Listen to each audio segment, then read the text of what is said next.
Salut les petits cyber, on se retrouve aujourd'hui pour une petite DL et mes résultats au Card Market Series. Je finis 25ème avec Cyber Dragon, c'est pas une surprise. Du coup, avant de présenter la decklist, je vais présenter un peu mes match-up et comment j'ai géré un peu ces 9 rounds. Ces 9 rounds parce que j'ai bubble encore une fois. Première round, je gagne 2-1 contre un Mystic Burn. Wow, c'était surprenant, mais ça a été. Twin Twister, ça fait le taf. Hein. Et Evenly Mendek aussi. Deuxième game, je perds contre Altergeist. Backrodeck, c'est super chaud. Troisième game, je fais un draw contre un SSOTK. En post-side, troisième game, il me sort Prohibition Cyber Dragon. J'ai pleuré. Quatrième game, je tombe contre un Mousquet.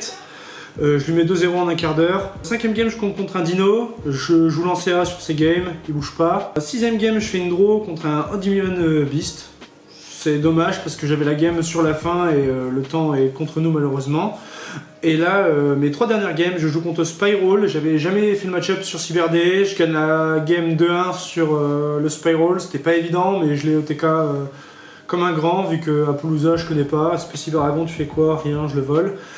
Et ça s'est bien passé. 8ème et avant-dernière ronde, je joue contre Altergeist, je gagne 2-1. C'était la revanche du matin, c'était pas le même gars, mais je me fais une belle revanche sur le deck. Dernière ronde, je joue contre un Spiral et je gagne aussi 2-1. On est fatigué, il est plus fatigué que moi, il oublie certains de ses combos et je gagne. Voilà.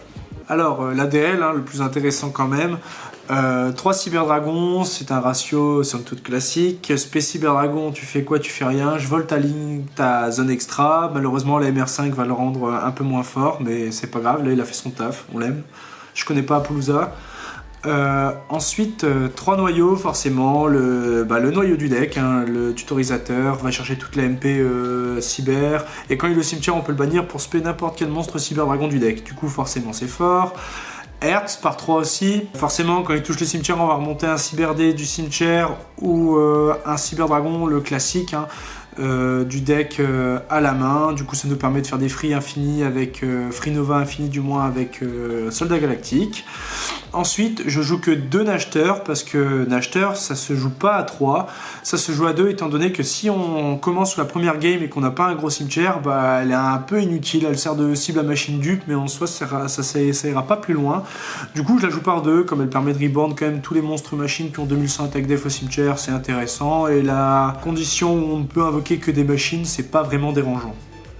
Ensuite, je la jouais pas jusqu'à présent, mais je joue un Vir parce que pour débordement, ça fait passer à 4 MP qu'on peut écraser sans cibler. Du coup, c'est fort. Puis ça m'a fait gagner une game. Je pouvais que normal noyau, j'ai fait ça. J'ai fait Dragon Seeger, j'ai fait surcharge, j'ai banni 2, j'ai fait 4200 x 3 et on a fait un bel OTK. Du coup, je la joue par 1, c'est toujours très intéressant. 2 soldats galactiques, soldat galactique en combo avec Earth, on défausse une machine, on défausse un monstre lumière, on le spé, on va en tuto un autre, c'est très intéressant. Ensuite je joue 3 H, on va essayer d'empêcher quand même l'adversaire de jouer. Je joue 2 Didicro, alors j'ai longtemps hésité à les mettre en main deck, puis je me suis dit contre Spiral on touche Master Plan, c'est intéressant, et contre tout un tas d'autres decks, ne pas l'avoir dans le cimetière et l'avoir banni c'est plutôt fort. Du coup je regrette absolument pas mon choix, ça a vraiment été utile tout le tournoi. Passons au MP, 3 Cyber Urgences, elles sont absolument importantes dans le deck, on peut pas jouer Cyber Dragon sans désormais, ça permet de tuto n'importe quel monstre Cyber Dragon, et si jamais on negate l'activation, on peut la réactiver en défaussant une carte, donc c'est vraiment fort. Ensuite 2 usines, je voulais pas en jouer une, je voulais en jouer 2 au cas où, comme ça je pouvais quand même aller pas mal tuto et j'avais des chances de l'avoir en main et de pas aller la tuto avec noyau.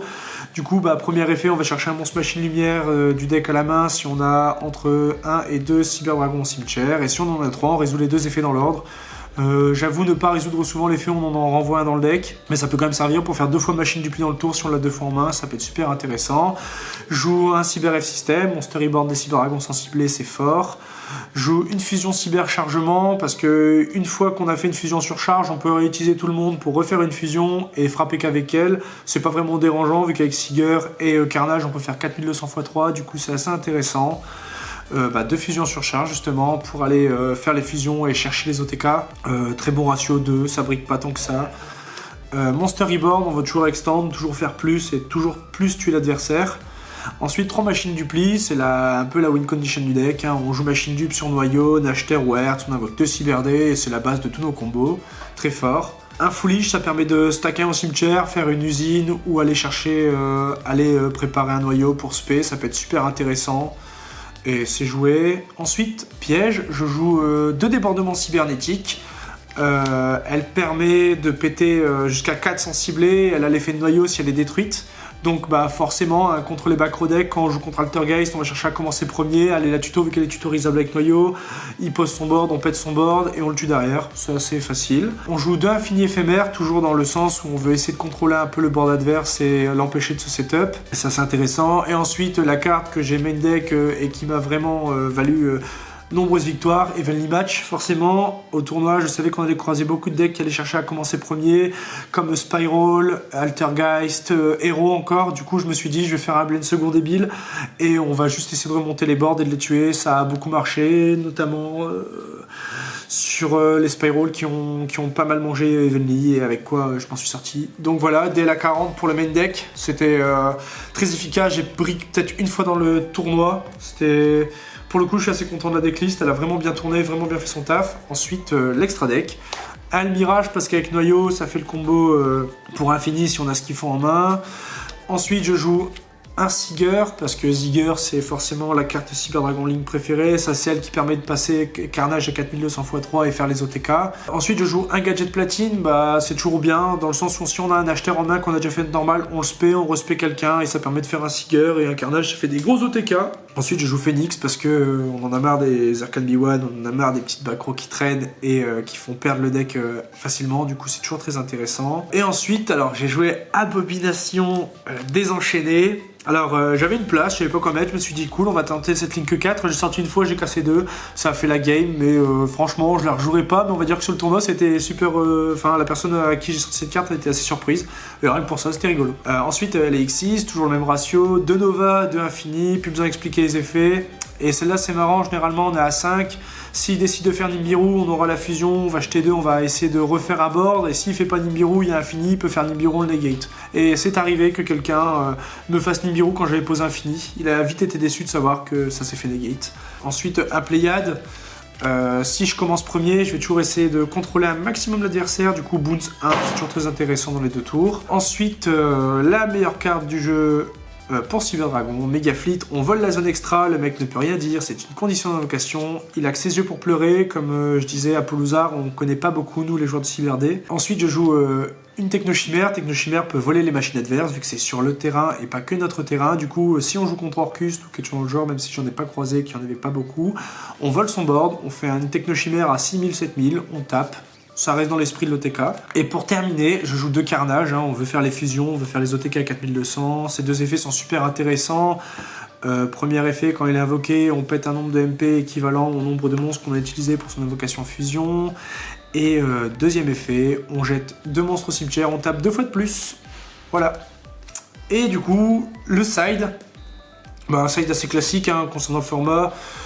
3 lancers, j'avais peur de Dino, j'avais peur des decks qui puissent bannir pour faire des gros boards, du coup elle a surtout été utile sur ma game contre Dino, où j'ai sorti ça, pas de pilule, pas de gros Dino, game moins bien forcément. 3 Nibiru contre les decks qui spam, Spiral, c'était surtout prévu contre Spiral, ça a fait son taf sur Spiral. J'ai joué 2 contrôles mental, elles m'ont servi, mais ça n'a pas été transcendant, du coup j'ai envie de les remplacer, je sais pas encore par quoi, je verrai bien. Ensuite je jouais le 3ème Corbeau DD, les games où je commence premier, forcément j'en place 3, ça me fait pas plus briques que ça et c'est assez intéressant d'en avoir 3. Ensuite je joue 3 tourbillons jumeaux, forcément les backrow decks, on les aime pas beaucoup, du coup ça nous permet de prendre l'avantage. Et pour terminer, une carte que j'ai peu sortie, voire pas, je m'en rappelle pas, mais il me semble que je l'ai pas sortie, plutôt Gouverneur des Ténèbres, beau nom français. Elle est très forte, forcément contre Spiral ça rend tous ces monstres nuls, mais j'aime pas, je sais pas, j'ai beaucoup de mal à la jouer. En soi, j'arrive pas trop à la sortir, du coup je vais essayer de voir pour la remplacer par quelque chose d'autre peut-être, mais en tout cas c'est une très bonne carte quand même. Voilà.